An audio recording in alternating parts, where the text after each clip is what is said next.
మక్కా వెళ్ళడానికి ముందు శంషాబాద్ విమానాశ్రయంలో నజీరుద్దీన్ కుటుంబం తీసుకున్న చిత్రం అని చెప్పేసి మనం ఇక్కడ చూసుకోవచ్చు. ఒకటే కుటుంబానికి చెందిన 3 తరాలు, దాదాపు 3 తరాలు బుగ్గిపాలైపోయిందని చూడవచ్చు. ఒకటే కుటుంబం 18 మంది చనిపోయారు. ఇక్కడ 18 మంది వాళ్ళ ఫ్యామిలీ ఫోటో సంబంధించి ఇక్కడ చూసుకోవచ్చు మనము. ఇది చాలా పెను విషాదం అనే చెప్పాలా. ఇక్కడ ఇంకొకటి చూడొచ్చు మనము, అజారుద్దీన్ ప్రమాదంలో బంధువును కోల్పోయిన వ్యక్తిని ఓదారుస్తున్న మంత్రి అజారుద్దీన్ అని చెప్పేసి కూడా ఇక్కడ ఒకటి చూడొచ్చు. అబ్దుల్ ఖాదిర్ మహమ్మద్, అఖ్తర్ బేగం, అమీనా బేగం, అనిస్ ఫాతిమా, ఫరానా సుల్తానా, ఫర్వేన్ బేగం, గౌసియా బేగం, హమ్దాన్ అహ్మద్, ఉమేరా నజ్వీన్, ఉజైఫై జాఫర్ సయ్యద్, ఇర్ఫాన్ అహ్మద్, ఇజాన్ అహ్మద్, మరియం ఫాతిమా, మస్తాన్ మహమ్మద్, మొహరిష్ ఫాతిమా, మహమ్మద్ అలీ, మహమ్మద్ మంజూర్, మొహమ్మద్ మౌలానా, మొహమ్మద్ షాజిన్ అహ్మద్, మొహమ్మద్ షోయబ్ హుర్ రెహమాన్, నజీరుద్దీన్ షేక్, ఫర్వీన్ బేగం, రహీం ఉనిసా, రహమత్ బి, రయీస్ బేగం, రైదా తాజిన్, రిజ్వానా బేగం, సుబియా సుల్తానా, సలావుద్దీన్ షేక్, సనా సుల్తానా, సరా మహమ్మద్ హల్ హౌమది, సబానా బేగం, సహజీవన్ బేగం, షేక్ జైనుద్దీన్, షెహనాజ్ బేగం, షౌకత్ బేగం, సోహెల్ మహమ్మద్, తస్మియా తహరీన్, ఉమైజా ఫాతిమా, ఉజారుద్దీన్ షేక్, జహీన్ బేగం, జకియా. ఇలా మనం చూసుకుంటే దాదాపుగా చిన్న వయసులో ఎక్కువ ఉన్నారు. ఇక్కడ చూడొచ్చు పిల్లలు 1, 2, 3 వీళ్ళంతా చిన్న పిల్లలు. తస్మియా సైరిన్, ఉమైజా ఫాతిమా, ఉజారుద్దీన్ షేక్, షేక్ జైనుద్దీన్ చిన్న పిల్లలు, మరియం ఫాతిమా, అమ్దన్ అహ్మద్, ఉజైఫై జాఫర్ సయ్యద్, ఇగో మొహమ్మద్ షాజిన్ అహ్మద్, ఇగో మొహరిష్ ఫాతిమా, వీళ్ళంతా చిన్న పిల్లలు. దాదాపు 12 లోపు వయసున్న పిల్లలే ఇంతమంది చనిపోయారు. ఇది చాలా పెద్ద, ఒకటే కుటుంబానికి చెందిన 18 మంది చనిపోతే ఇది చాలా పెద్ద బ్యాడ్ న్యూస్ అని చెప్పాలి. ఇది తమ వారి వివరాలు తెలుసుకునేందుకు మల్లేపల్లిలోని ట్రావెల్ ఏజెన్సీ వద్ద గుమ్ముగిటున్న బంధువులు అని చెప్పేసి ఒక వార్త చూడొచ్చు. అయితే ఇలా మృత్యుంజయుడు షోయబ్, ఎవరైతే షోయబ్ అనేటని ఇక్కడ మనం చూపిస్తున్నామో ఈయన ఒక్కడే బతికిండు. డ్రైవర్ కూడా బతికిండు, ఈయన ఒక్కడు బతికిండు అంతే. అది అద్దాలు మన కొట్టుకొని బయట పడ్డాడు, ఈయన ఒక్కడే బతికిండు, ఇంకొవ్వరు బతకలే. మొత్తం బుడి అడుగులు బూడిదాయే. మృతుల్లో 11 మంది చిన్నారులు. ముస్లింలకు మక్కా మదీనా పవిత్ర స్థలాలు, వాటిని తమ పిల్లలకు పరిచయం చేయాలనేది సాంప్రదాయంగా వస్తుంది. అందుకే చాలా మంది తల్లిదండ్రులు పిల్లలను ఉమ్రా యాత్రకు తీసుకెళ్తారు. ఇలా కుటుంబ పెద్దలు తల్లిదండ్రులతో కలిసి వెళ్ళిన చిన్నారులు నిద్రలోనే అనంత లోకాలకు చేరుకున్నారు. మొత్తం 45 మంది మృతుల్లో దాదాపు 45 మంది బుగ్గిపాలైపోయారు, అక్కడ కంప్లీట్ గా సజీవ దహనమయ్యారు. దాంట్లో 11 మంది చిన్నారులు నిద్రిస్తున్న టైంలోనే అనంత లోకాలకు వెళ్ళిపోయినట్టు కూడా మనం ఇక్కడ వార్త చూడవచ్చు. పేదల ఇంట్లో అంతులేని దుఃఖం. టపచ్చపుత్ర మొగుల్ నగర్ లో బాధిత కుటుంబాలను పరామర్శిస్తున్న కార్వాన్ ఎమ్మెల్యే కౌసర్ మొయినుద్దీన్. చాలా ఇండ్ల మొత్తం కంప్లీట్ గా విషాదమే. విద్యానగర్ లో నజీరుద్దీన్ నివాసం అంటే విద్యము చెప్పినా కదా, 18 మందికి సంబంధించి ఒకటే కుటుంబంలో చనిపోయారని చెప్పినా కదా, వాళ్ళకి సంబంధించిన నివాసం దగ్గర బంధుమిత్రులు వచ్చేసి బాధపడుతున్నది ఇక్కడ మనం చూడొచ్చు. తెల్లారక ముందే తెల్లారిన బతుకు అని చెప్పేసి కూడా ఇక్కడ ఒక వార్త చూడొచ్చు. ఎగ్జాక్ట్లీ రాత్రి 1:30 గంటలకి మంచి నిద్ర టైం అది. మంచి మరి డ్రైవర్ మత్తులు ఉండా లేకపోతే డ్రైవర్ నిద్ర మత్తులు ఉన్నాడా మరి ఏందా తెలియదు, కానీ పోతున్న అది ముంగటున్న డీజిల్ ట్యాంకర్ని బస్సు పై గుద్దింది. పోనీ వాళ్ళు ఎదురుకొచ్చారు, వాళ్ళ మిస్టేక్ అనేది కూడా ఏం లేదు. ఇక్కడ డీజిల్ ట్యాంకర్నే డైరెక్ట్ ఈ బస్సే పై గుద్దింది. మరి డ్రైవర్ నిద్ర మత్తులు ఉండా కూడా అర్థమైతలేదు. తెల్లవారనే తెల్లారకుండా వెళ్ళిపోయింది బతుకన్నట్టు కూడా ఒక వార్త ఇక్కడ చూడొచ్చు మనము. బాధితులను పరామర్శిస్తున్న పిసిసి అధ్యక్షుడు మహేష్ కుమార్ గౌడ్ చిత్రంలో ఎంపీ అనిల్ కుమార్ యాదవ్ అని చెప్పేసి కూడా ఇక్కడ మనం వార్త చూడొచ్చు. 3 తరాలు బుగ్గి అయిపోయింది. దాదాపు 3 తరాలు, 18 మంది. తండ్రి మృత్యువాత తల్లడిల్లిన పసి హృదయాలు. చార్మినార్ సంబంధించిన వార్త. పాత బస్తీ మిస్రీ గంజ్ సమీపంలోని చందులాల్ బరాదరికి చెందిన మొహమ్మద్ సలీం ఖాన్ 42తో పాటు ఆయన తల్లి సారా బేగం 60 సౌదీ అరేబియాలో జరిగిన బస్సు ప్రమాదంలో ప్రాణాలు కోల్పోయారు. పురాణా హవేలీలోని చెప్పుల దుకాణంలో పనిచేస్తున్న సలీంకు 2 కుమారులు రెహన్ ఖాన్, ఫైజాన్. చిన్న పిల్లలు ఆయనకి. తండ్రి సలీంతో పాటు నానమ్మ సారా బేగం ఉమ్రా యాత్రకు వెళ్లి సౌదీలో మృతి చెందిన పిల్లలు తల్లడిల్లుతున్నారు. ఉమ్రా యాత్రకు బయలుదేరి వెళ్ళడానికి ముందు తమ బావ అత్తను ఘనంగా సన్మానించామని, ఇప్పుడు కానరాని లోకాలకు వెళ్లారంటూ కూడా సలీం బావమరిది హమీద్ కన్నీటి పర్యంతమయ్యారు. బాధిత కుటుంబాన్ని దూద్బౌలి కార్పొరేటర్ మొహమ్మద్ సలీంతో కలిసి బహదూర్పుర ఎమ్మెల్యే మొహమ్మద్ మొబిన్ పరామర్శించినట్టు కూడా ఇక్కడ చూడవచ్చు. సలీం ఖాన్ 42 వయసున్న సలీం ఖాన్ ప్లస్ సారా బేగం వాళ్ళ తల్లి ఇద్దరు కలిసి కూడా ఈ ఉమ్రా యాత్రకు బయలుదేరారు. అక్కడ చనిపోయిన తర్వాత ఆయనకి 2 కొడుకులు ఉన్నారు. రెహాన్ ఖాన్ 13, ఫైజాన్ 11, 13 ఏళ్ళ అబ్బాయి ఒక ఆయన 11 ఏళ్ళ అబ్బాయి, 2 అబ్బాయిలు ఉన్నారు. వాళ్ళ పరిస్థితి చాలా ఘోరంగా ఉందని మనం చెప్పాలి. తండ్రి నాయనమ్మ ఇద్దరు అక్కడ చనిపోయారు. ఇది చాలా చాలా బ్యాడ్ న్యూస్. ఇది చాలా అంటే చాలా. వీళ్ళ అదృష్టవంతులు ఎవరంటే ఈయన ఒక్కడే, షోయబ్. లారీ మెకానిక్ కుటుంబంలో విషాదం. సౌదీ ప్రమాదంలో పాతబస్తీ ఫలక్నామా ఫాతిమానగర్ చెందిన లారీ మెకానిక్ మొహమ్మద్ మస్తాన్తో పాటు ఆయన భార్య జకియా బేగం, కుమారుడు మొహమ్మద్ సోయల్ మృత్యువాత పడడంతో స్థానికంగా విషాదం నెలకొంది. పాతబస్తీ తాడ్బాన్ చౌరస్తా సమీపంలోని మెకానిక్ షెడ్ నిర్వహించే మస్తాన్కు 4 కుమార్తెలు, 2 కుమారులు సంతానం. పెద్ద కుమారుడు మొహమ్మద్ అమెరికాలో ఉద్యోగిగా స్థిరపడ్డాడు. మస్తాన్, అతని భార్య జకియా బేగం బీటెక్ చదువుతున్న చిన్న కుమారుడు మొహమ్మద్ సోయల్ తమ బంధువులతో కలిసి ఈ నెల 9న ఉమ్రా యాత్రకు వెళ్లారు. సోమవారం తెల్లవారుజామున చనిపోయినట్టు కూడా మనం ఆల్రెడీ చూసినాం. అది ఇంత పెను విషాదం, ఇన్ని కుటుంబాలల్లా చాలా పెను విషాదం అనే చెప్పాలి. ఇది ఘోరమైన సంఘటన. ఈ చనిపోయిన ఎవరైతే పవిత్ర యాత్రలో పెను విషాదం అని చెప్పేసి ఎవరైతే ఉమ్రా యాత్రకు బయలుదేరి చనిపోయారో వాళ్ళందరికీ కూడా టైం 24/7 నుంచి మా ఛానల్ తరఫు నుంచి కూడా మేము కూడా సంఘీభావాల కుటుంబాలకి సంఘీభావాలను తెలియజేస్తున్నాం. ఇంకొక వార్త ఇక్కడ, బంగ్లాదేశ్కి సంబంధించిన మాజీ ప్రధాని షేక్ హసీనాకు మరణశిక్ష. బంగ్లాదేశ్ అంతర్జాతీయ నేర ట్రిబ్యునల్ తీర్పు.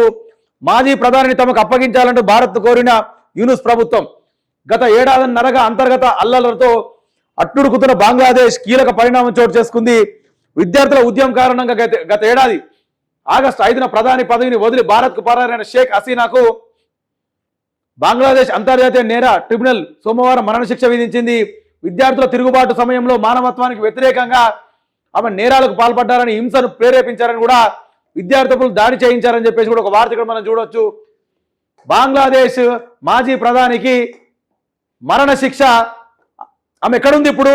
ఆమెకు ఆశ్రయం ఓరిస్తున్నారంటే మన భారతదేశం ఆశ్రయం ఇస్తున్నది. ఇప్పుడు ఏదైతే ట్రిబ్యునల్ తీర్పు ఉన్నదో, ఉరిశిక్ష ఏదైతే చేసినో వాళ్ళు మరణశిక్ష, ఆ మరణశిక్షకు సంబంధించి కూడా భారత గవర్నమెంట్ కూడా రిక్వెస్ట్ పెట్టుకున్నారు, మాకు అప్పచెప్పండి.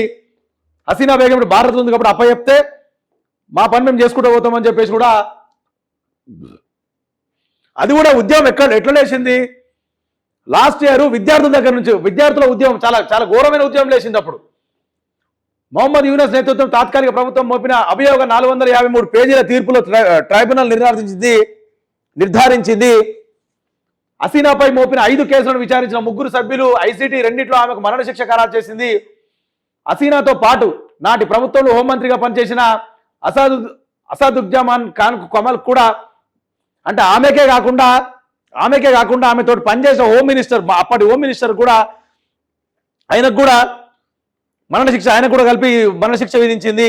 మరణశిక్ష పడిన హసీనా అసదుజ్జమాన్ ఖాన్ కమల్ను తక్షణమే అప్పగించాలని బంగ్లాదేశ్ తాత్కాలిక ప్రభుత్వం భారత్ను అభ్యర్థించింది.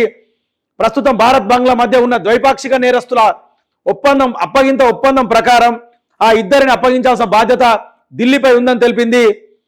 భారత్ కూడా స్పందించింది. మాజీ ప్రధాని హసీనాకు సంబంధించిన బంగ్లాదేశ్ అంతర్జాతీయ నేర ట్రైబ్యునల్ వివరించిన తీర్పును పరిగణలోకి తీసుకున్నాం. ఆ దేశంలో శాంతి, ప్రజాస్వామ్యం, స్థిరత్వాన్ని కోరుకుంటున్నాం. ఆ దిశగా భాగస్వాములం అందరితోనూ మేము నిర్మాత్మక చర్చలు జరుపుతాం అని విదేశీ వ్యవహారాల మంత్రిత్వ శాఖ పేర్కొంది. హసీనాను అప్పగించాలంటూ ఢాకా చేసిన అభ్యర్థనపై మాత్రం ఎలాంటి వ్యాఖ్య చేయలేదు. అప్పయిప్పమంట మాత్రం దాని ఎటువంటి వ్యాఖ్య చేయలేదు. కానీ ఆ దేశంలో మాత్రం శాంతి భద్రతలు అంతా మంచిగా ఉండాలా అని చెప్పేసి కూడా ఒక వార్త, దానికి సంబంధించిన వార్త ఏమైనా ఇలా వస్తుండొచ్చేమో. తొలుత పంచాయతీ పోరు, మార్చిలోగా ఎన్నికలు నిర్వహించకపోతే రూపాయలు 3,000 కోట్ల కేంద్ర నిధులు మురిగిపోయే ప్రమాదం.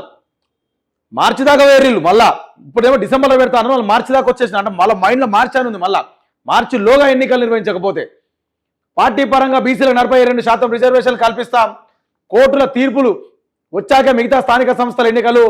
8-9 తేదీలో తెలంగాణ రైజింగ్, 2047 గ్లోబల్ సమిట్, 9న తెలంగాణ దార్శనిక పత్రం విడుదల, అందశ్రీ కుమారుడికి అసిస్టెంట్ ప్రొఫెసర్ ఉద్యోగం. కేబినెట్ల సమావేశంలో కీలక నిర్ణయాలు వెల్లడించిన మంత్రి పొంగులేటి శ్రీనివాసరెడ్డి అని కూడా ఇక్కడ వార్త చూడొచ్చు. తెలంగాణ రైజింగ్ అంట, ఏం రైజింగ్ అయిందో, ఎట్లా రైజింగ్ అని. 8-9 తేదీలో 1వ తారీఖు నుంచి 9వ తారీఖు దాకా సంబరాలు జరుపుకోవాలి మనం. అదేవిధంగా అందశ్రీ కుమారుడికి అసిస్టెంట్ ప్రొఫెసర్, మన కవి గాయకుడు అందశ్రీ గారు చనిపోయారు కదా, వాళ్ళ కొడుక్కి వచ్చేసి అసిస్టెంట్ ప్రొఫెసర్ ఉద్యోగం కూడా గవర్నమెంట్ ఆఫర్ చేసినట్టు కూడా మనం ఇక్కడ చూడొచ్చు. మళ్ళీ ఇంకొకటి, ఇలా పార్టీ పరంగా 42% రిజర్వేషన్ కల్పిస్తాం. ఏమన్నా మాట్లాడనీకు ఉండాలి మళ్ళా. అరే ఎవరిని మోసం చేస్తున్నారు మీరు? పార్టీ పరంగా 42% రిజర్వేషన్ అని మళ్ళా బీసీ సోదరుని 42% రిజర్వేషన్ పార్టీ పరంగా ఏ పరంగా ఇస్తారు? పార్టీ పరంగా మీరు పార్టీ పరంగా అంటే అదేమన్నా రాజ్యాంగబద్ధంగా నిర్మితమైంది అది 42% ఏది పార్టీ పరంగా ఇస్తామంటే మళ్ళీ ఎవరో ఒకరు కోట్ల కేసేస్తాడు. వీళ్ళు ఆస్తులు అమ్ముకొని పుస్తలు అమ్ముకొని అప్పులు తెచ్చి రాజకీయాలలో నిలబడి ఆ సర్పంచో ఎంపీటీసో జడ్పీటీసో ఏదో ఒకటి కావచ్చు, గెలిచి ఓడిపోయిన బాధ ఒకటి ఉంటుంది, గెలిచినందుకు ఒకటి ఉంటుంది సినిమా. అటు గెలిచిన తర్వాత ఎవరైనా కోర్టుకు పోతే సంవత్సరాలు మళ్ళీ రద్దు చేస్తారు మహారాష్ట్రలో చేసినట్టు. అప్పుడు ఏం సమాధానం చెప్తారు ఈ గవర్నమెంట్? ఎందుకు మీ ఒంటెద్దు పోగడ మీరెందుకు పోతున్నారు అట్లా? ఇది బీసీలో మోసం చేయడానికే ఇదంతా స్కెచ్ అంతా కంప్లీట్గా. నమస్తే తెలంగాణలో స్పీకర్ది కోర్టు ధిక్కారమే. ఫిరాయింపులపై తేలుస్తారా లేదా? న్యూ ఇయర్ ఎక్కడ జరుపుకుంటారో తెలుసుకోండి. 4 వారాల్లో ఫిరాయింపు ఎమ్మెల్యేల కేసు తేల్చండి. ఈ కేసులో స్పీకర్కి రాజ్యాంగ రక్షణ ఉండదు. మేం చర్యలు తీసుకోకముందే మీరు కొలిక్కి తేవాలి. మీరు తేల్చకుంటే ధిక్కరణ కేసుతో మేమే తేలుస్తాం. అసెంబ్లీ స్పీకర్కు సుప్రీంకోర్టు ఘాటు హెచ్చరిక. న్యూ ఇయర్ వేడుకలు ఎక్కడ జరుపుకుంటారో మీరే తెలుసుకోండి. పార్టీ ఫిరాయింపులకు పాల్పడిన 10 మంది బీఆర్ఎస్ ఎమ్మెల్యేలపై 4 వారాల్లోగా చట్ట ప్రకారం తుది నిర్ణయం తీసుకోవాలి. ఈ వ్యవహారంలో స్పీకర్ చర్యలు తీసుకుంటారా లేక కోర్టు ధిక్కరణ ఎదుర్కొంటారా అనేది ట్రిబ్యునల్ చైర్మన్ హోదాలో స్పీకర్ ఇష్టం. ఒకవేళ కోర్టు ధిక్కరణ పరిణామాలు ఎదుర్కోవాలనుకుంటే న్యూ ఇయర్ వేడుకలు ఎక్కడ జరుపుకుంటారో తెలుసుకోండి అని చెప్పేసి కూడా తెలంగాణ స్పీకర్కు supreme court chief justice BR Gavai కూడా supreme court chief justice BR Gavai గట్టి హెచ్చరిక చేస్తుంది. ఎవరికి? మన గడ్డం ప్రసాద్ తెలంగాణ రాష్ట్ర శాసనసభ స్పీకర్కి. ఏ విషయంలో? ఏదైతే బీఆర్ఎస్ పార్టీలో వాళ్ళు గెలిచిర్రో 10 మంది ఎమ్మెల్యేలు గెలిచినాక కాంగ్రెస్లకు జంప్ అయ్యారు కదా, ఆ కాంగ్రెస్లకు జంప్ అయిన ఎమ్మెల్యేల మీద మీరు చర్య తీసుకుంటారా తీసుకోరా అని ఒక 4 వారాలు గట్టిగా గడువిచ్చింది. ఇంకొక డైలాగ్ కూడా కొట్టింది.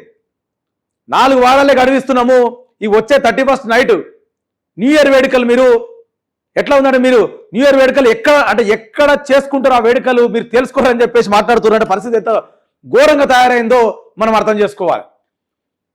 ఎందుకు మరి ఇంతగానం ఎందుకు వెనకేసుకొచ్చుకుంటుండో, మరి ఎంతగానో ఒత్తిడిలు ఉన్నాయో గడ్డం ప్రసాద్ గారి మీద అర్థమవుతలేదు. కానీ మరి న్యూ ఇయర్ వేడుకలు ఏదో చేసుకుంటావో జైల్లో చేసుకుంటావో అరెస్ట్ చేస్తాం అన్నంత మాట కూడా వాళ్ళు మాట్లాడుతుంది మనం చూస్తున్నాం. ఇక్కడ 10 మందిపై వేటు తప్పదు. ట్రిబ్యునల్ చైర్మన్ స్పీకర్ నిర్ణయం తీసుకోవాల్సిందే. ట్రిబ్యునల్ చైర్మన్ హోదాలో ఉన్న స్పీకర్ నిర్ణయం ఖచ్చితంగా తీసుకోవాలంట. న్యాయ సమక్ష పరిధిలోనే స్పీకర్ నిర్ణయం ఉంటుంది. సుప్రీంకోర్టు న్యాయవాది మోహిత్ రావు వెల్లడి. టాప్ కోర్టు ఆదేశించిన పిడచవిన పెడతారా? మీ ఉద్దేశపూర్వక చర్యలు ముమ్మాటికే కోర్టు ధిక్కారమే. స్పీకర్కు రాజ్యాంగ రక్షణ ఉండబోదని గుర్తించండి. 1993-94 నాటి ఫిరాయింపుల ఎమ్మెల్యేల కేసులో మణిపూర్ స్పీకర్పై నిప్పులు చెరిగిన సుప్రీం 1993-94 అప్పట్లో కూడా మణిపూర్కు సంబంధించిన సేమ్ ఇదే సిచ్యువేషన్ అక్కడ క్రియేట్ అయితే సుప్రీంకోర్టు కూడా అప్పుడు కూడా చాలా ఘాటుగానే విమర్శించిందంట. ఇప్పుడు కూడా ఘాటుగానే విమర్శిస్తుంది. ఇంకా అసలు వాస్తవానికి ఏదైనా సరే ఒక పార్టీ జెండా మీద మనం గెలిచినప్పుడు, ఒక పార్టీ గుర్తు మీద మనం గెలిచినప్పుడు దానికి స్వయంగా మంచిగా రాజీనామా చేసి ఉందాగా పోయి అంటే వేరే పార్టీలో జాయిన్ కావాలనుకున్నారు. ఇప్పుడు బీఆర్ఎస్ పార్టీలో గెలిచిరు, వేరే పార్టీలో జాయిన్ కావాలనుకుంటున్నారు. అప్పుడు ఏం చేయాలా? పార్టీ పదవికి రాజీనామా చేసి పబ్లిక్ తోటి మీటింగ్ పెట్టుకొని ఉందాగా పోయి వేరే దాంట్లో కలవాలి, కండువ కప్పుకోవాలి. అది ఉందాతనం అంట రాజకీయంలో. కానీ మీరు చేసిన నిర్వాహకం ఏంది? గెలవంగానే కండువాలు తీసి కాంగ్రెస్ కండువాలు కప్పుకురు పోయిర్రు. మళ్ళీ ఇంకా సిగ్గులే కూడా మాటలు ఎట్లా మాట్లాడుతున్నారు అంటే అసలు మేము ఏ పార్టీలకు పోలేదు, అసలు బీఆర్ఎస్ పార్టీతో మాకు కాంగ్రెస్ పార్టీతో మాకు సంబంధమే లేదు, మేము బీఆర్ఎస్లోనే ఉన్నామని సుధాపూస మాటలు చెప్తున్నారు వీళ్ళు. చెప్తున్నా కదా, తెలంగాణ రాష్ట్ర ప్రజలు వీళ్ళ కథలు చూసి నవ్వుకుంటున్నారు. ఇటువంటి నాయకులను మేము ఎన్నుకున్నది, ఇటువంటి నాయకులను మేము ఎన్నుకున్నామని చెప్పి వాళ్ళు పడుతున్న కథలు చూస్తే నవ్వుతున్నారు. మరి వాళ్ళ మీద ఏమైనా యాక్షన్ తీసుకొని ఆయన అంటే ఈయన గడ్డం ప్రసాద్ మన స్పీకర్ గారు మీనమేషాలు లెక్క పెట్టుకుంటా చేద్దాం అని ఆయన అట్లే పోతుంది. లాస్ట్కు వస్తే సుప్రీంకోర్టు గట్టి వార్నింగ్, నువ్వు చేస్తావా లేకపోతే మమ్మల్ని చేయమంటావా, తీసుకుపోయి 31st న్యూ ఇయర్ వేడుక జైల్లో చేసుకుంటావా అన్నంత వార్నింగ్ తీసుకొచ్చుకున్నంత పరిస్థితికి మన గడ్డం ప్రసాద్ గారు తెచ్చుకున్నట్టు మనకు అర్థమవుతుంది ఇక్కడ సినిమా. ఇంత ఘోరం ఎక్కడైనా ఉంటుందా? అరే ఇంత ఘోరమా? స్పీకర్ సంబంధించిన వార్త, జంపింగ్ జలాన్ ఎమ్మెల్యేలకు సంబంధించిన వార్త. ఉమ్రా యాత్రలో పెను విషాదం, ఆయిల్ ట్యాంకర్. ఇంతకుముందే మనం ఈనాడు పేపర్లో వచ్చిందని మాట్లాడుకున్నాం కదా. 18 మంది మహిళలు, 18 మంది పురుషులు, మొత్తం 10 మంది చిన్నారులు, మొత్తం 45 మంది. మృతులంతా హైదరాబాదీలే, కంప్లీట్గా మన హైదరాబాదే సంబంధించిన. అది ఇంతకుముందే మనం మాట్లాడుకున్నాం. ఇగో ఇది పార్టీ కోటాతోనే పంచాయతీ అని చెప్పేసి కూడా మనం ఇక్కడ చూడవచ్చు ఒక మాట. పార్టీ కోటాతోనే పంచాయతీ, ప్రభుత్వ పరంగా 42% ఉష్కాకి. డిసెంబర్ 2వ వారంలో ఎలక్షన్స్, ముందుగా సర్పంచ్ ఎన్నికల నిర్వహణ, బీసీ సంఘాల హెచ్చరికలను ఏమాత్రం లెక్క చేయని మంత్రివర్గం సమావేశం, సర్కార్ తీరుపై బీసీ సంఘాల ఆగ్రహం, స్థానిక సంస్థల ఎన్నికల్లో బీసీ రిజర్వేషన్ల అంశంపై మళ్ళీ కొత్త నాటకం మొదలైంది. పార్టీ సింబల్ ఉండని గ్రామ పంచాయతీ ఎన్నికలను పార్టీ పరమైన రిజర్వేషన్లతోనే నిర్వహించాలని రాష్ట్ర కేబినెట్ తీర్మానించింది. వచ్చే ఏడాది మార్చి లోపు గ్రామ పంచాయతీ ఎన్నికలు నిర్వహించకపోతే పంచాయతీలు కేంద్రం నుంచి వచ్చే నిధులు దాదాపు రూపాయలు 3,000 కోట్లు వెనక్కిపోతాయన్న సాకుతో రాష్ట్ర ప్రభుత్వం పంచాయతీ ఎన్నికలకు సిద్ధమైంది. డిసెంబర్ 2వ వారంలో పంచాయతీ ఎన్నికల షెడ్యూల్ను విడుదల చేయాలని కేబినెట్ తీర్మానం చేసింది. అనంతరం ఎంపీటీసీ, జెడ్పీటీసీ ఎన్నికలకు వెళ్లాలని నిర్ణయించింది. అసలు వాస్తవానికి వచ్చేసి సర్పంచ్కి సంబంధించి ఏ పార్టీ గుర్తుండదు, ఏ పార్టీ ఇండిపెండెంట్ గుర్తే ఉంటుంది వాళ్ళకి. అయినా సరే ఇక్కడ ఏం చేస్తున్నారంటే 42% పార్టీ పరంగా 42% రిజర్వేషన్ ఇచ్చి ఏం ఒరగబెడదాం అనుకుంటారు వీళ్ళు. అరే వాళ్ళు మళ్ళా మీరు ఇచ్చేది ఉంటే, మీరు చేసేది ఉంటే, మీరు సెంట్రల్ తోటి గట్టి కొట్లాడి మీరు బిల్ పాస్ చేసి ఇస్తే బాగుంటుంది. కానీ ఇదేం నాటకం, మళ్ళీ కొత్త నాటకం ఇది. మళ్ళీ డిసెంబర్ 2వ వారంలో ఎలక్షన్స్, ముందుగా సర్పంచ్ ఎన్నికల నిర్వహణ, బీసీ సంఘాల హెచ్చరికలు ఏమాత్రం లెక్క చేయని నిన్న మంత్రివర్గం సమావేశం పెడితే దాంట్లో కనీసం బీసీలకు సంబంధించిన మన బీసీలు నిన్న ధర్నా రాస్తా రోకోలు చేసిర్రు. ఇందిరా పార్క్ దగ్గర 42% రిజర్వేషన్ మీద నిరసన తెలిపిరు వాళ్ళు. కనీసం బీసీలకు సంబంధించిన దాన్ని కూడా పట్టించుకోని పరిస్థితిలో నిన్న మంత్రివర్గం ఉన్నదంట. మరి ఎవరి కోసం పెట్టుకున్నారు మంత్రివర్గం? ఏది జూబ్లీస్లో గెలిచినాం కదా అని డబ్బా కొట్టుకోనికి మీరు అంతే. ఏంది అసలు మంత్రివర్గంలో ఏం తీర్మానించారు, ఏం చేసిరు మీరు? ఓన్లీ ఎలక్షన్కి సంబంధించిందే మీరు తీర్మానం చేసింది, మీరు పెట్టింది. ఇది కూడా ఏంది, మళ్ళీ రిజర్వేషన్ పేరుతోటి మళ్ళా బీసీ సోదరులు మొత్తం మళ్ళీ మోసం చేసుడే. కానీ మేము ఒక్కటే మాట చెప్తున్నాం, జాగ్రత్తగా గమనించండి. బీసీ సోదరులందరూ కూడా మేము చెప్తుంది ఒకటే మాట. అనవసరంగా ఆస్తులు తాకట్టు పెట్టుకొని, బంగారాలు తాకట్టు పెట్టి, ప్లాట్లు అమ్ముకొని, అడ్డగోలు అప్పులు చేసి మాత్రం ఎలక్షన్ నిలబడకండి ఎవరు. ఎందుకంటే పార్టీ పరంగా 42% రిజర్వేషన్ ఇస్తే మాత్రం నిలబడకండి, వద్దు. ఎందుకంటే ఖచ్చితంగా ఎవడో ఒకడు కోర్టుకు పోతాడు. మళ్ళీ మీరు ఎంత మెజార్టీతో గెలిచినా, ఎంత కథ వచ్చినా తర్వాత అది నష్టమే, మీకు మళ్ళీ చాలా తీవ్ర నష్టం అవుతుంది. అది గుర్తుపెట్టుకోరు. వాస్తవానికి ఏంటంటే 50% క్యాప్ మించకుండా పాత రిజర్వేషన్ 23% చేంజ్ ఉంది కదా, ఆ రిజర్వేషన్ మీద వెళ్తే అట్లా నిలబడండి, ధైర్యం చేసి, ఏం కాదు. పోనీ ఈ 42% రిజర్వేషన్ అనేది కూడా ఒక రాజ్యాంగబద్ధమైన చట్టాన్ని అది రూపుదిద్దుకుంటే అప్పుడు దాని మీద పోటీ చేయండి. కానీ ప్రభుత్వ పరంగా ఇచ్చే 42% రిజర్వేషన్ మీద పోటీ చేస్తే 100% వేరే వాళ్ళు ఖచ్చితంగా వెళ్తారు కోర్టుకి. మహారాష్ట్రలో ఏం జరిగిందో అదే పద్ధతిలో, అదే పంతాలా మళ్ళీ అన్ని పోతాయి, ఆగమైతారు. చూడురన్న, జాగ్రత్తగా ఉండండి. కాంగ్రెస్ పార్టీ కళ్ళబొల్లు మాటలతోటి మోసపోవద్దు బీసీ సోదరులుగా మేము చెప్తున్నాం. సౌదీకి సంబంధించిన ఒక వార్త. సౌదీకి బీఆర్ఎస్ ప్రత్యేక బృందం సహాయక చర్యల అంత్యక్రియల పర్యవేక్షణ. బీఆర్ఎస్ పార్టీకి సంబంధించి మహమూద్ అలీ గారితో సౌదీకి వెళ్ళి అక్కడ అంత్యక్రియలు అవన్నీ నిర్వహిస్తారని చెప్పేసి ఒక వార్తగా చూడొచ్చు. రవీంద్ర భారతిలో ఇచ్చేవి కృత్రిమ అవార్డులు, అవన్నీ చప్పట్లు దుప్పట్లతో ఇచ్చేవి. రవీంద్ర భారతిలో ఇచ్చే అవార్డులపై సీఎం రేవంత్ అవమానకర వ్యాఖ్యలు. ప్రైవేట్ అవార్డును పొగిడేందుకు సాంస్కృతిక వేదికపై బురద. ఆయన మాట్లాడుతూనే ఉంటాడు. ఆయన ఎట్లుంటుంది అంటే చంద్రబాబు నాయుడు మీద ముంగట ఏదో గొప్ప పెంచుకోవడానికి, రామోజీ గారిని ఏదో ఎత్తుకొని నెత్తి మీద పెట్టుకోనికి. ఎవరు రామోజీరావుకు తెలంగాణ రాష్ట్రానికి సంబంధం ఏంది అసలు? తెలంగాణ రాష్ట్ర భూమిని అడ్డగోలుగా దొబ్బి తిన్నది రామోజీరావు. అసలు రామోజీరావుకు తెలంగాణకు సంబంధం ఏంది? అసలు రామోజీ ఫిలిం సిటీ కట్టిన తర్వాత తెలంగాణకు ఎంత సాయం చేసిండు, ఎక్కడెక్కడ ఎన్ని ఊర్లు దత్తత తీసుకుండు, ఎన్ని జిల్లాలు దత్తత తీసుకున్నాడు, ఏం ఒడగబెట్టిండు ఆయన? ఏం చేశారు? ఏం చేయలేదు. సున్నా. తెలంగాణ రాష్ట్రానికి వీళ్ళు పీక్ పడగొట్టింది ఏం లేదు, అంత సున్నానే అది. ఆయన అవార్డు రామోజీరావు అవార్డు అయితేనేమో అది పెద్ద గొప్ప నేషనల్ అవార్డు, పెద్ద ఆస్కార్ అవార్డు లెక్క ఫీల్ అవుతుండు మన ముఖ్యమంత్రి. ఆ అవార్డులు ఇస్తారంట. అదే మన రవీంద్ర భారతిలో అవార్డు ఇస్తే మాత్రము సప్పట్లు దుప్పట్లు అంట, పనికిరావంట అవార్డులు. ఇంత ఘోరమా కళాకారుల మీద మాట్లాడితే మాట? ఒక ముఖ్యమంత్రి మాట్లాడాల్సిన మాటనా? ఒక ముఖ్యమంత్రి మాట్లాడాల్సిన మాటనా? అర్థం చేసుకోవాలి గట్లా. ఎందుకంటే మాట్లాడదు తప్పది. ముఖ్యమంత్రి స్థాయిలో ఉన్నట్లు మాట్లాడొద్దు. పత్తి కొనుగోలు బంద్ అని చెప్పేసి కాంటా పెట్టని జిన్నింగ్ మిల్లులు వ్యాపారులు కొనుగోలు లేక బోసిపోయిన ఇనమాములు మార్కెట్, సమాచారం లేక పత్తిని తెచ్చి అవస్థలు పడ్డ రైతులు అధికారుల తీరుపై ఆగ్రహం వ్యక్తం చేస్తూ రాస్తారోకోలు జిన్నింగ్ మిల్లులతో నేడు సిసిఐ అధికారుల చర్చలు బంద్ విరమించాలని మంత్రి తుమ్మల విజ్ఞప్తి. అంతే. ఇప్పుడు మంత్రి తుమ్మల నాగేశ్వరరావు విజ్ఞప్తి చేస్తారు అంతే. కానీ ఆ జిన్నింగ్ మిల్లులకు చెప్పి మాత్రము, ఆ వ్యాపారులకు చెప్పి మాత్రము కొనుమని మాత్రం చెప్పారు. కాంట పెట్టమని చెప్పారు, కొనుమని చెప్పారు. జస్ట్ అంతే అది.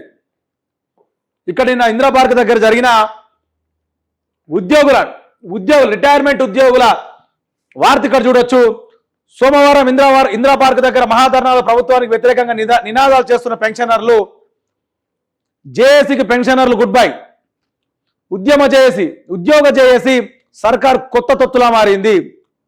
సర్కార్కు తొత్తులాగా మారింది ఉద్యోగ జేఏసీ. ఇక జేఏసీలో ఉండం, వైదొలుగుతున్నాం. పెన్షనర్స్ సమస్యలపై తాడో పేడో తేల్చుకుంటాం. రాష్ట్ర ప్రభుత్వ pensioners JAC chairman Lakshmaiah. Indira park మహాధర్నాలో తీర్మానం ఆమోదం. ఉద్యోగులకు న్యాయం జరిగే వరకు పోరాటం. ఉద్యోగ సంఘాల జేఏసీ చైర్మన్ మారం జగదీశ్వర్. సర్కార్ది సవతి తల్లి ప్రేమ. టీఎన్జీఓస్ కేంద్ర సంఘం ప్రధాన కార్యదర్శి ముజీబ్. ఏదైతే దాదాపుగా ఒక 2 ఏళ్ల నుంచి రిటైర్మెంట్, గవర్నమెంట్ ఎంప్లాయీస్ రిటైర్మెంట్ అయినారు కదా, వాళ్ళకు సంబంధించిన EL, PF, graduation, compensation amount ఇవ్వాల్సింది ఇప్పటిదాకా కూడా ₹1 ఒక్కరికి వాళ్ళేదంట. అరే పిఎఫ్ పైసలు, దాచుకున్న పైసలు, దోచుకున్న పైసలు కాదు అవి, దాచుకున్న పైసలు. ఎవనబ్బ సొత్తు కాదది. ఏ ముఖ్యమంత్రో, ఏ మంత్రో, ఏ ఎమ్మెల్యేనో, ఏ ఎమ్మెల్సీయో, ఏ నాయకుడిదో వాళ్ళ ఇళ్ళకేనో, వాళ్ళ జవులకేనో, వాళ్ళ ఆస్తులేమో ఎవడు ఇవ్వమంటలేడు. అది మా పైసా, రిటైర్మెంట్ ఉద్యోగస్తుల పైసా, దాచుకున్న పైసా, దోచుకున్న, మీలాగా దోచుకున్న పైసా కాదు అది. దాచుకున్న పైసా ఇవ్వడానికి మీకెందుకు నొప్పి, మీకెందుకు బాధ? నెల 3 లక్షల జీతాలు మంచిగా తీసుకుంటారు కదా మీరు, తింటలేరా? జీతాలు తీసుకుంటారు, అలవెన్సులు తీసుకుంటారు, ఆ పేరు మీ జీతాలు. అసలు ప్రభుత్వ ఉద్యోగులకు సంబంధించి నేను ఇప్పుడు ఒక మాట చెప్తాను. కేసీఆర్ గారే కావచ్చు, రేవంత్ రెడ్డి కావచ్చు, ప్రభుత్వ ఉద్యోగులకు సంబంధించి పిఎఫ్ పైసలు ప్రభుత్వ ఉద్యోగులు దాచిపెట్టుకున్న పైసలు మీరెవరండి ఖర్చు పెట్టడానికి? మీరెవరు పథకాల ఖర్చు పెట్టడానికి? అరే వాళ్ళ పైసలు మీరెందుకు ఖర్చు పెడతారు? పథకాలకు కావాలంటే మీరు బ్యాంకు నుంచి అప్పులు తెచ్చుకొని ఇవ్వండి. మీరెవరు అసలు ఖర్చు పెట్టడానికి? ఎంతో మంది మనసు వేదనతోటి గురై ఒక ఆయన ఆత్మహత్య చేసుకొని చనిపోయాడు, చాలా మంది అడ్డకులు చనిపోయారు. రిటైర్మెంట్ ఉద్యోగస్తులకు అవసరమా? 62 ఏళ్ల తర్వాత రిటైర్మెంట్ అయితే అంత పెద్ద సలిలా మబ్బులు 5 గంటలకు కూడా ఆదిలాబాద్ ఎక్కడెక్కడ నుంచి మబ్బులు 5 గంటలకు వచ్చి పొద్దున 5 గంటలకు వచ్చి ధర్నాలు చేస్తున్నారు. వాళ్ళకి అవసరమా? ఆ వయసులో అవసరమా వాళ్ళకి? అసలు టీఎన్జీఓ ఉద్యోగ జేఏసీ ఏం పడగొడుతుంది? ఉద్యోగ జేఏసీ ఏం చేస్తుంది? దీని మీద మాట్లాడరా, దీని మీద కొట్లాడరా? అంటే మీరు కూడా సర్కార్కి, గవర్నమెంట్కి తొత్తుగా మారిరా?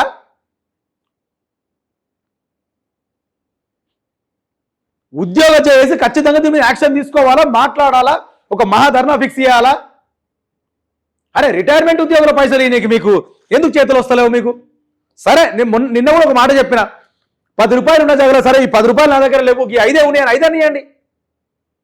ఏమి ఇవ్వకుండా రిటైర్మెంట్ ఉద్యోగుల పైసా వాడుకోవడానికి మీరెవరు అసలు? మీ ఉద్యోగాలు ఆపుకోర్రి, మీకు వచ్చే జీతాలు ఆపుకోండి అన్ని, ఎమ్మెల్యేలు, ఎంపీలు, మినిస్టర్లకు అందరికీ. ఏం మనుషులు? అరే ఐబొమ్మలో 21,000 సినిమాలు, కోవిడ్ టైంలో ఐబొమ్మ జోరు, నెలకు 5 లక్షల యూజర్లు, విదేశాల్లో సర్వర్ల నిర్వహణ, 20 కోట్ల లావాదేవీలు, 3 కోట్లు ఫ్రీజ్. ఐబొమ్మ రవికి విదేశాల సిటిజన్షిప్, స్కామర్లకు కూడా డాటా విక్రయం. నిన్న ఏదైతే మనం చూస్తున్నామో నిన్న నుంచి ఇమ్మడి రవి హైబొమ్మకు సంబంధించిన కరోనా టైంలో మంచి 5 లక్షల యూజర్లు ఉన్నాయన్నట. దానికి ఒక డిగ్రీ చదువుకున్న వ్యక్తి ఇమ్మడి రవి పోలీసు వాళ్ళకి వార్నింగ్ ఇచ్చింది. మనకు తెలిసింది అది. మీకు దమ్ముంటే మమ్మల్ని పట్టుకోరి చూస్తా, బడా బడా నాయకులే, యాక్టర్లే, హీరోలే అందరి ప్రతి ఒక్క బయోడేటా నా దగ్గర ఉన్నది, వాళ్ళ భాగవతాలు నా దగ్గర ఉన్నాయని చెప్పి వార్నింగ్ ఇచ్చింది పోలీసు వాళ్ళకి. కానీ మన సజ్జనార్ గారి సంగతి మనకు తెలిసిందే. సిపి ఆయన డిస్పెట్టే టైపా, ఆయనకు ఎవరైనా ఛాలెంజ్ చేస్తే కానీ సూపర్ సిపి సజ్జనార్ సార్ అయితే సూపర్. ఆయన ఏదైనా ఒక చేతి పట్టుకున్నాడంటే వాడు ఎవడనుండని ఎంత చూడనుండని వాడు విదేశాలలో ఎక్కడన్నా సింగం సినిమా చూసినాం కదా, విదేశాలలో కూడా తీసుకొచ్చి ఆ టైపు మన సింగం, మన సిపి సజ్జనార్ మన సింగం అనుకోవాలి. సూపర్ పోలీస్ ఆఫీసర్ ఆయనకు ఛాలెంజ్ ఊగుతాడు. ఆయన స్కెచ్ చేసిండు, పట్టుకొచ్చిండు, కూడా ఉసబెట్టిండు, వేసి లోపల నూకేసిండు జైల్లో. అది సిపి సజ్జనార్ గారి గొప్పతనం. 20 కోట్ల లావాదేవీలతోనే 3 కోట్ల ఫ్రీజ్ కూడా చేసిరంట. ఈ ఐబొమ్మ రవికి విదేశాలలో సిటిజన్షిప్ కూడా ఉన్నది. కానీ తెలంగాణ పోలీస్కి మనము ప్రత్యేక కృతజ్ఞతలు చెప్పాలి ఈ విషయంలో. ఎందుకంటే చాలామంది కూడా ఇప్పుడు ఎంతోమంది ప్రొడ్యూసర్లు రూపాయి ఖర్చు పెట్టి అప్పులు చేసి ఏదో చేసి ఒక మంచి సినిమా నిర్వహిస్తే అది థియేటర్లకు రాకముందే, పొద్దున్న లేస్తే థియేటర్ రాకముందే ఐబొమ్మలకు వస్తుండే. వాస్తవం నిజంగా వాళ్ళు ఎంత లాస్ కావాలా. కానీ దీని మీద ఇంకొక చర్చ కూడా ఉంది. ఇంట్లో కూర్చొని ఫ్యామిలీ పరంగా చూసుకున్నాం కదా, థియేటర్లో పోయి చూడాలంటే వేల ఖర్చు వస్తుంది. వాస్తవం ఒక పాప్కార్న్ కొనాలంటే 300, ఒక థమ్స్అప్ బయట దొరికే 20 రూపాయలు, థమ్స్అప్ అలా 150 రూపాయలు. దీని మీద కూడా ఇదే సినీ యాక్టర్ నిన్న ప్రెస్ మీట్ పెట్టారు కదా, ఇదే సిపి సజ్జనార్ గారు కూడా వాళ్ళతో కూడా మాట్లాడి, థియేటర్ల ఓనర్ తోటి మాట్లాడి, మిడిల్ క్లాస్ వ్యక్తులు థియేటర్ దాకా వచ్చే ప్రయత్నం చేయాలి. థియేటర్ దాకా వచ్చి సినిమా ఫ్యామిలీతో కూర్చొని చూసేంత ప్రయత్నము, అంత అవగాహన కల్పించాలి. ఆ రేట్లు దింపాలి. ఫస్ట్ అడ్డగోల్ రేటు సినిమా థియేటర్లలో ఫస్ట్ ఆ రేట్లు దింపండి. మిడిల్ క్లాస్ వాడు వచ్చి బరాబర్ థియేటర్ సినిమా చూస్తాడు. వానికి ఏమవసరం ఇంట్లో కూర్చొని ఐబొమ్మ సినిమా చూడడానికి? ఐబొమ్మల ఎవరైనా పైరసీని కోరుకోరు కదా, అది కూడా ఆలోచన చేయండి ఒకసారి. టికెట్ రేట్లు కావచ్చు, స్నాక్ రేట్లు కావచ్చు, తక్కువ చేస్తే అందరు వస్తారు, ఆటోమేటిక్గా వస్తారు, దాంట్లో అదేం లేదు కదా. రెచ్చిపోతున్న స్నాచర్లు ఒకే రోజు 2 చోట్ల మహిళల మెడలోంచి చైన్ స్నాచింగ్. ఫోన్ కోసం ప్రాణం తీసిన దుండగుడు మొద్దు నిద్రలో పోలీసులు అని చెప్పేసి కూడా ఇక్కడ ఒక వార్త మనం ఇక్కడ చూడొచ్చు. ఒక రోజులో 2 చైన్ స్నాచర్లు అంట. మహిళలు కూడా ఈ విషయంలో చాలా జాగ్రత్తగా ఉండాలా. ఫోన్ కోసము ప్రాణం తీసిన దుండగుడు అంట, ఫోన్ కోసం. ఈ చలికి సంబంధించిన వార్త, గ్రేటర్ను వణికిస్తున్న చలి పులి అని చెప్పేసి ఒక వార్త. చలి చాలా తీవ్రంగా ఉన్నది, చాలా జాగ్రత్తగా ఉండాలా. ఇక విషాద యాత్ర మనం మాట్లాడుకున్నామో సౌదీకి సంబంధించిన విషాద యాత్ర. చిన్న పిల్లలు భయం గుప్పిట్లో రిజిస్ట్రేషన్ కార్యాలయాలు, ఆందోళనలో సిబ్బంది, సబ్ రిజిస్ట్రార్లు, వివిధ రిజిస్ట్రేషన్ల దస్తావేజులపై విజిలెన్స్ అధికారుల ఆరా. మేడ్చల్, మల్కాజిగిరి జిల్లాలో పలు రిజిస్ట్రేషన్ల కార్యాలయాలు ఏసీపీ అధికారుల తనిఖీ అనంతరం విజిలెన్స్ అధికారుల వివిధ రిజిస్ట్రేషన్ల దస్తావేజులపై ఆరా తీస్తున్నారు. దీంతో రిజిస్ట్రేషన్ కార్యాలయ సబ్ రిజిస్ట్రార్లు, సిబ్బంది భయాందోళనలు. భయం ఎందుకు అవుతుందన్నా మీకు? భయం దేనికి అవుతుంది? ఎందుకు? మీ లెక్కలని బయటపడతాయా? మీ పాత లెక్కలు ఎక్కడెక్కడ ఎంతెంత దొబ్బి తిన్నారు పైసలు అనేది బయటపడతాయని చెప్పేసి భయపడుతున్నారు. మీరే చక్కగా ఉంటే భయం ఎందుకు పడాలి? మీరు ఒకవేళ నిజాయితీ పరులై ఉంటే, నిజాయితీగా రిజిస్ట్రేషన్ జరిగి ఉంటే ఖచ్చితంగా మీరు ముందుండి మాట్లాడాలి. కానీ మీరెందుకు భయపడుతున్నారు? అట్లా పక్కా పైసలు తీసుకొని మీరు చేసిరు కాబట్టి భయపడుతున్నారు. దాంట్లో ఏముంది? ఈ ఏసీబీ ఒక మంచి పని చేస్తుందని చెప్పాలా, తీసుకుపోయి లోపల నూకేసేయాల. లోపల నూకుడు కాకుండా ఏం చేయాలి తెలుసా? వీళ్ళని సబ్ రిజిస్టర్లే కావచ్చు, వీళ్ళు ఎవరైతే ఉన్నారో వీళ్ళు లోపల నూకుడే కాదు, వాళ్ళ ఆస్తులు రూపాయి జప్తు చేసి పడాలి. వాళ్ళకు సంబంధించిన శాలరీ తోటి కొనుక్కునే పక్కకు పెట్టి మిగతా ఏమున్నా వాళ్ళ ఆస్తులు కంప్లీట్గా జప్తు చేయాలి.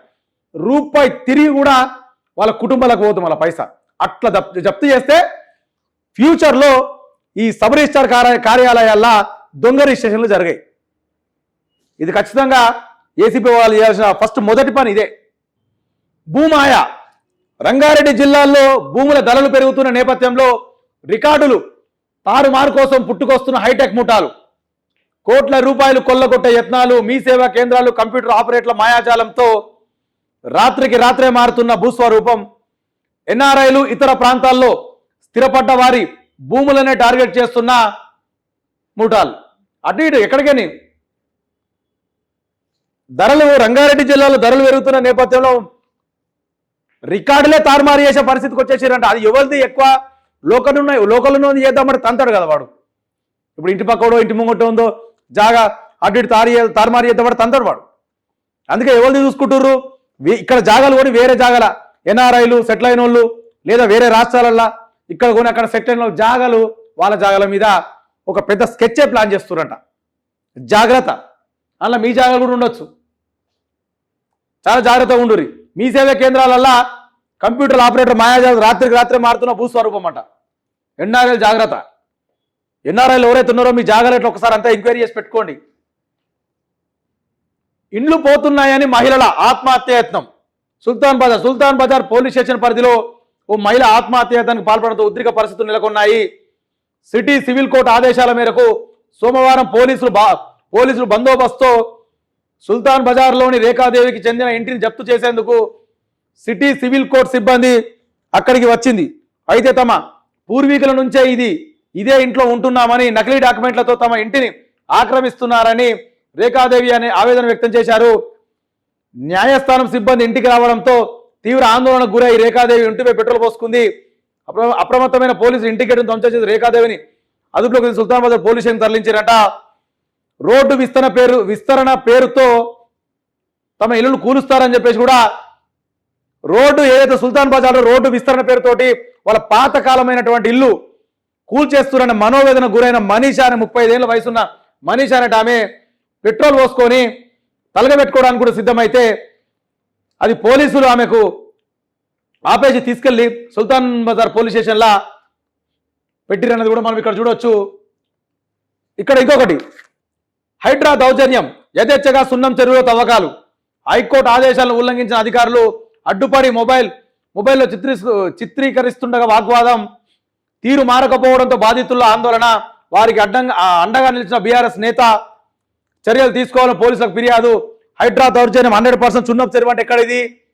మొన్న జూబ్లీ సెలక్షన్ జరిగింది కదా, ఆ ప్రాంతానికి సంబంధించింది, ఆ నియోజకవర్గం సంబంధించిందే సున్నం చెరువు. ఇంకా ఆగర్ వాళ్ళు హైడ్రా ఆగే సమస్యనే లేదు, గెలిపిచ్చిరు కదా జూబ్లీహిల్స్ ఓటర్లు, గెలుపు తీర్పిచ్చిరు కదా కాంగ్రెస్ గవర్నమెంట్కి. మీరు చేసే హైడ్రా మాకు నచ్చింది, కూలగొట్టుకుంటూ పోతూనే ఉండరని మీరు ఇచ్చిరు కదా తీర్పు. ఇక వాళ్ళు ఆగే ప్రసక్తే ఉండదు. 100 కాదు 1000 స్పీడ్, అంత జెట్ స్పీడ్ తోటి దూసుకోపోతుంటుంది హైడ్రా. ఇయ్యాల కోర్టు చెప్పినా పట్టించుకోదు. మొన్ననే హైకోర్టు గట్టి వార్నింగ్ ఇచ్చింది హైడ్రా కమిషనర్ రంగనాథన్కి. మేము చెప్తే కూడా మమ్మల్ని పట్టించుకోరా, చర్యలు మమ్మల్నే తీసుకోమంటారా మీ మీద అని చెప్పి గట్టి వార్నింగ్ ఇచ్చింది. అయినా కూడా వాళ్ళు జెట్ స్పీడ్ తోటి దూసుకోపోతున్నారనే మనం ఇక్కడ చెప్పాలా. ఇక్కడ ఇంకోటి చూసుకోవచ్చు, ట్రాన్స్జెండర్ల మధ్య ఘర్షణ, న్యాయం చేయాలంటూ పెట్రోల్ పోసుకున్న హిజ్రాలు, 8 మందికి హిజ్రాలకు అడ్డుకున్న పోలీసులకు గాయాలు. ట్రాన్స్జెండర్ సంబంధించిన వార్త, వాళ్ళ మధ్యలో గొడవైందంట. న్యాయం చేయాలంటూ పెట్రోల్ పోసుకున్న 8 మంది హిజ్రాలకు అడ్డుకున్న పోలీసు గాయాలని చెప్పేసి కూడా మనం ఇక్కడ ఒక వార్త చూడొచ్చు. షేర్ చేయండి, లైక్ చేయండి, సబ్స్క్రైబ్ చేయండి. మరిన్ని వీడియోల కోసం బెల్ సింబల్ పై క్లిక్ చేయండి.